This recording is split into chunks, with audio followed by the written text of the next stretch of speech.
know, you got a call with the Freedom Caucus and you said you were working on rescissions and that rescissions would come up again potentially.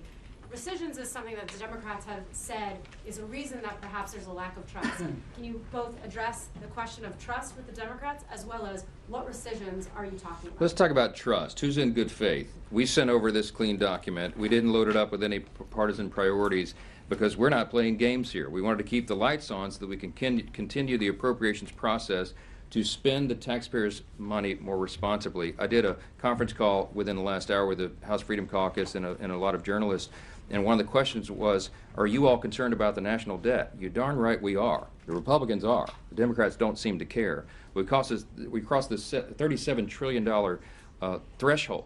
It is not a sustainable situation. It took us a long time as a nation to get into this financial hole, and we are doing everything we can in every possible way to get us back to sound fiscal responsibility.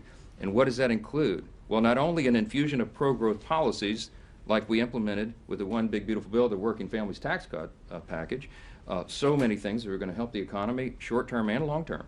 But also, we have to reduce spending. We have to. The government spends too much. It's too large. It does too many things. It does almost nothing well. As Reagan used to remind us, government is not the solution to the problem. Government is the problem. And so, are we in favor of reducing spending? Yes. That we're trying to do that in a responsible manner. The reconciliation package that we passed saves $1.6 trillion of taxpayer funds.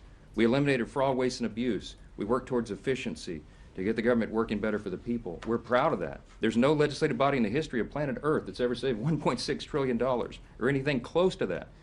But it's the first of many steps. So we have to appropriate at lower, more responsible levels, not in a way that disenfranchises or hurts any American that relies upon vital services, but in a way that makes government work better for people. We're excited about that. A rescissions package is part of our process. I know the Democrats hate to cut spending in any way, in any form. But we are for that because we have to make government work better for people. If you look at the polling, the people's faith in the federal government is at an all-time low. Why?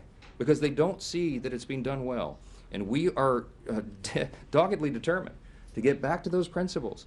And so the Democrats are going to decry any limitation of spending. Watch them. Have you ever seen a Democrat ever want to reduce a federal program? Reduce the size or scope of government? No. They always want to spend more. We cannot afford to do that. We have to do it better. The Republican Party are the ones that are going to return us to fiscal sanity, and all of this is part of that.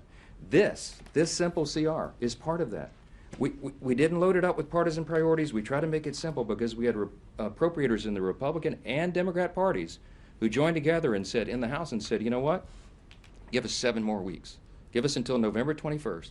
Let's keep the lights on. Very simple, clean measure, as simple as possible. Keep everything at status quo so we can work together and come to consensus to spend the taxpayers' money more responsibly.